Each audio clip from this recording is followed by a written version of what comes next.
Assalamualaikum warahmatullahi wabarakatuh. Perkenalkan saya Mayri Saundari dari kelompok 12. Hari ini saya akan mempresentasikan tentang teori pembuatan kebijakan. Nah, dalam pembuatan kebijakan ada beberapa hal yang kita bahas. Yang pertama mengenai isu dan agenda kebijakan. Yang kedua tentang formulasi kebijakan dan faktor mempengaruhi, legitimasi kebijakan, dan sosialisasi kebijakan. Materi pertama tentang isu kebijakan, di mana menurut William Dam, isu kebijakan tidak hanya mengandung ketidaksepakatan mengenai arah, tindakan yang aktual dan potensial, tetapi juga mencerminkan pertentangan dan pandangan mengenai sifat masalahnya.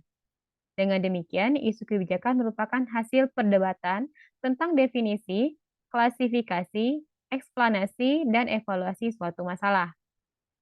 Sementara itu, menurut Hawkwood dan Gunn menyebutkan isu bukan hanya mengandung makna adanya masalah atau ancaman, melainkan juga peluang bagi tindakan positif tertentu dan kecenderungan yang dipersepsikan memiliki nilai potensial yang signifikan. Isu kebijakan berdasarkan tingkatannya dibagi menjadi tiga. Yang pertama yaitu isu mayoritas atau isu utama, di mana isu ini ditemukan di tingkat organisasi tertinggi, baik itu nasional maupun provinsi. Isu ini biasanya berupa pertanyaan-pertanyaan mengenai misi organisasi. Pertanyaan tersebut berhubungan tentang sifat dan tujuan organisasi pemerintahan. Isu ini tentang bagaimana departemen-departemen, baik itu kesehatan, pendidikan, dan kesejahteraan sosial, di tingkat nasional maupun provinsi. Yang kedua yaitu isu sekunder atau secondary issues, di mana isu ini berada pada tingkat program di badan-badan nasional dan lokal. Isu sekunder dapat berupa prioritas program dan definisi kelompok target. Sedangkan isu minor yaitu isu yang terdapat di proyek-proyek khusus, baik itu berupa meliputi personalia, staffing, upah, waktu libur, dan prosedurer serta peraturan pelaksanaan standar. Nah, berikutnya yang kita masuk ke dalam agenda. Menurut Sutama, agenda adalah tahap pembuatan agenda. Menurut Sutama, tahap pembuatan agenda kebijakan atau agenda setting merupakan langkah pertama yang sangat penting dalam pembuatan kebijakan. Tahap ini merupakan langkah kunci yang harus dilalui sebelum suatu isu kebijakan diangkat dalam agenda kebijakan pemerintah dan akhirnya menjadi suatu kebijakan. Sebab tanpa terlebih dahulu masuk ke dalam agenda setting, tidak mungkin suatu masalah yang ada di masyarakat diketahui seberapa penting masalahnya dan dapat diangkat menjadi kebijakan oleh pemerintah. Secara sederhananya, agenda kebijakan adalah daftar-daftar masalah atau isu yang dianggap penting dan perlu mendapat perhatian dari pembuat kebijakan. Agenda kebijakan seringkali dibuat oleh pemerintah atau lembaga terkait dengan masalah tertentu. Contohnya, isunya adalah kemiskinan di Indonesia, di mana agenda kebijakan yang dapat direncanakan yaitu program pemberdayaan ekonomi masyarakat miskin, program bantuan sosial untuk keluarga miskin, program pelatihan kerja untuk meningkatkan keterampilan masyarakat miskin. Sementara, isu di bidang politik misalnya itu tentang kualitas pendidikan, di mana agenda yang bisa diagendakan yaitu program peningkatan kualitas pendidikan, program peningkatan akses pendidikan, dan program pendidikan kualitas pengajaran dan kualitas guru. Nah, adapun permasalahan di segi kualitas pendidikan, yaitu kurangnya anggaran untuk pendidikan. Yang kedua, keterbatasan sumber daya manusia. Yang ketiga, faktor sosial ekonomi. Yang keempat, kurangnya sistem evaluasi dan pemantauan. Yang kelima, ketidakseimbangan antara kurikulum dan kebutuhan dunia kerja. Sementara, dari segi agenda kebijakan, misalnya kita ambil agenda kebijakan yang tadi yang ketiga, yaitu program peningkatan kualitas pendidikan, program peningkatan akses pendidikan, dan program peningkatan kualitas pengajaran dan kualitas guru, di mana permasalahan yang ditemui yaitu kurang komitmennya politik, yang kedua, tidak meratanya implementasi kebijakan, yang ketiga, kurangnya partisipasi masyarakat, yang keempat, tidak terintegrasi dengan kebijakan lain, selanjutnya tidak berkelanjutan. Kita masuk di materi yang kedua yaitu tentang formulasi kebijakan. Menurut Winarto, formulasi kebijakan dibagi menjadi dua kegiatan. Yang pertama, memutuskan secara umum apa yang harus dilakukan, atau dengan kata lain, perumusan arahan untuk memperoleh kesepakatan tentang suatu alternatif kebijakan yang dipilih. Suatu keputusan yang menyetujui adalah hasil dari proses seluruhnya. Yang kedua, bagaimana keputusan kebijakan dibuat. Dalam hal ini, keputusan kebijakan mencakup tindakan oleh seorang pejabat atau lembaga resmi untuk menyetujui, mengubah, atau menolak suatu alternatif kebijakan yang dipilih. Secara sederhananya, formulasi kebijakan yaitu tahap dalam proses pembuatan kebijakan yang lebih melibatkan penyusunan rancangan kebijakan berdasarkan analisis permasalahan dan pemilihan strategi serta alternatif solusi. Nah, adapun faktor-faktor yang mempengaruhi dalam pembuatan formulasi kebijakan, yang pertama adanya tekanan dari luar, yang kedua pengaruh kebiasaan lama, yang ketiga sifat pribadi, yang keempat pengaruh kelompok luar, yang kelima adalah pengaruh dari masa lalu pembuat kebijakan itu sendiri. Nah, contohnya di sini kita ambil isunya yaitu kualitas pendidikan, agendanya program peningkatan kualitas pengajaran dan kualitas guru. Kita tekankan pada peningkatan kualitas pengajaran dan kualitas guru ya, di mana formulasi pendidikan yang bisa kita terapkan, kita terapkan sebagai solusi alternatif yaitu penyediaan pelatihan dan pendidikan berkala bagi guru untuk meningkatkan kualitas pengajaran dan kualitas guru. Yang kedua, penyediaan sumber daya dan sarana yang memadai dalam mendukung pembelajaran yang lebih baik, baik berupa buku teks, laboratorium, dan perangkat teknologi modern. Yang ketiga, membentuk tim pengawas dan program monitoring untuk membantu guru dalam mengembangkan keterampilan pengajaran mereka, serta memberi umpan balik untuk perbaikan kualitas pengajaran. Nah, adapun permasalahan, terutama di bidang pelatihan dan pendidikan berkala bagi guru dalam meningkatkan kualitas pengajaran dan kualitas guru. Yang pertama, kurangnya anggaran dan dana. Yang kedua, tidak adanya program pelatihan dan pendidikan yang relevan. Yang ketiga, tidak adanya pengakuan dan insentif yang memadai. Yang keempat, kurangnya waktu. Yang kelima, tidak adanya sistem evaluasi yang memadai. Nah, kita masuk yang ketiga, yaitu legitimasi kebijakan.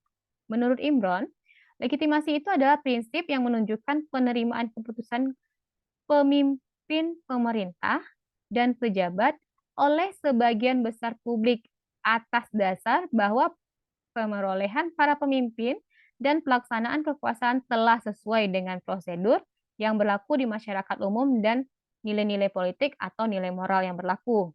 Sementara menurut Subakti, legitimasi dapat diartikan secara luas maupun dalam artian sempit. Dalam artian luas, yaitu dukungan masyarakat terhadap sistem politik, sedangkan dalam arti sempit merupakan dukungan masyarakat terhadap pemerintahan yang berwenang. Jadi dapat kita sederhanakan, legitimasi itu pemberian wewenang untuk membuat dan melaksanakan keputusan sebagai bentuk pengesahan dari masyarakat. Nah, manfaat legitimasi sendiri ada 4. Yang pertama, menciptakan stabilitas politik dan perubahan sosial. Yang kedua, mengatasi masalah lebih cepat. Yang ketiga, mengurangi penggunaan saran kekerasan fisik. Yang ketiga, memperluas bidang kesejahteraan atau meningkatkan kualitas kesejahteraan masyarakat. Nah, kadar legitimasi kebijakan itu ada 4. Yang pertama, pralegitimasi, yang mana pada pralegitimasi ini pemerintah di mana sebagian kelompok masyarakat, hanya sebagian kelompok masyarakat yang mengakui atau menerima kebijakan yang dibuat oleh pemerintah. Yang kedua, berlegitimasi di mana pemerintah bisa meyakinkan masyarakat untuk menerima dan mengakui suatu kebijakan. Yang ketiga, tak berlegitimasi di mana pemerintah gagal mendapatkan pengakuan dari masyarakat. Yang keempat, ada pasca legitimasi di mana ketika dasar legitimasi tersebut telah berubah. Nah, adapun contohnya di sini kita ambil masalah yang tadi di formulasi kebijakan yaitu penyediaan pelatihan dan pendidikan berkala bagi guru untuk meningkatkan kualitas pengajaran dan kualitas guru. Legitimasinya yaitu untuk memastikan bahwa guru terus-menerus dapat meningkatkan kualitas pengajaran mereka sehingga dapat memberikan pendidikan yang lebih baik kepada siswa.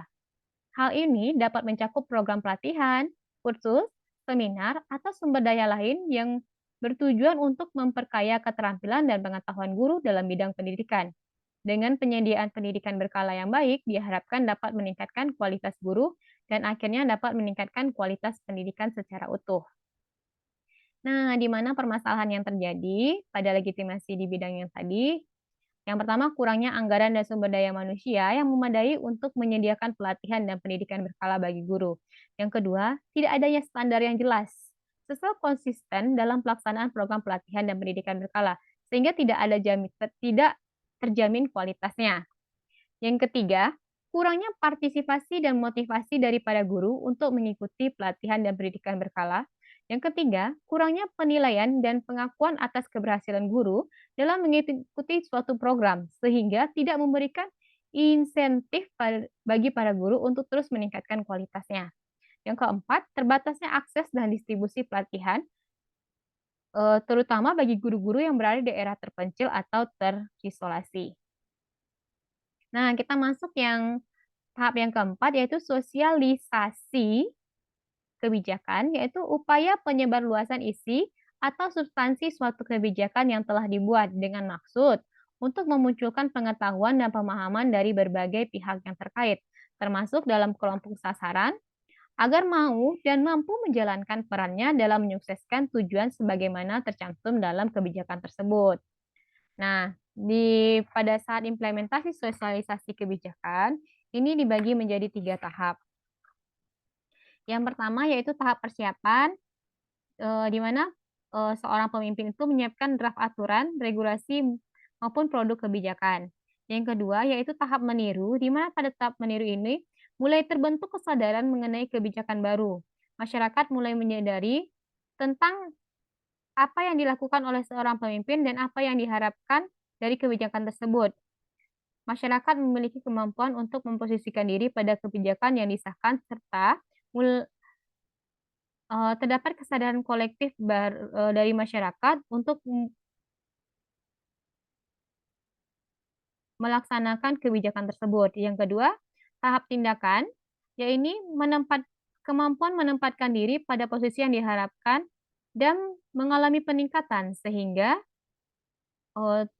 sehingga adanya kemampuan beraktivitas secara bersama-sama dengan sempurna.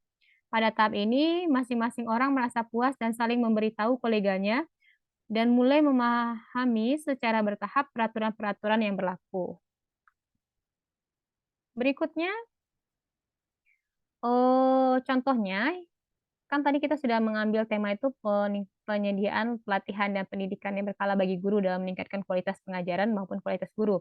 Ada pun bentuk sosialisasi yang dapat kita lakukan. Yang pertama pelatihan dan workshop, yang kedua materi promosi, yang ketiga sosialisasi melalui media sosial, yang ketiga melalui rapat dan pertemuan, yang keempat melalui pelatihan dan pendidikan online. Nah, dalam menerapkan sosialisasi ini juga terdapat beberapa permasalahan. Yang pertama, kesulitan dalam mengkomunikasikan tujuan dan manfaat program pelatihan. Yang kedua, keterbatasan sumber daya manusia dan keuangan dalam pelaksanaan program. Yang ketiga, kurangnya dukungan dan koordinasi antar berbagai instansi terkait. Yang keempat, ketidakpastian dan ketidakjelasan dalam sistem penilaian dan pengukuran kinerja guru. Yang berikutnya, resistensi dari sebagian guru dalam mengikuti program pelatihan pendidikan secara berkala karena alasan waktu, jarak, dan kualitas pelatihan yang tidak memadai. Yang berikutnya, tidak adanya motivasi dan inisiatif yang cukup bagi guru untuk mengikuti program tersebut. Yang keempat, tidak adanya pemahaman yang cukup dari masyarakat mengenai pentingnya program pelatihan dan pendidikan berkala bagi guru dalam meningkatkan kualitas pendidikan dan pengajaran. Baiklah, itu yang dapat saya jelaskan pada kesempatan ini. Jika ada salah saya mohon maaf, jika ada manfaat silakan diambil. Eee, saya sudahi dengan wabillahi taufiq wal hidayah. Assalamualaikum warahmatullahi wabarakatuh.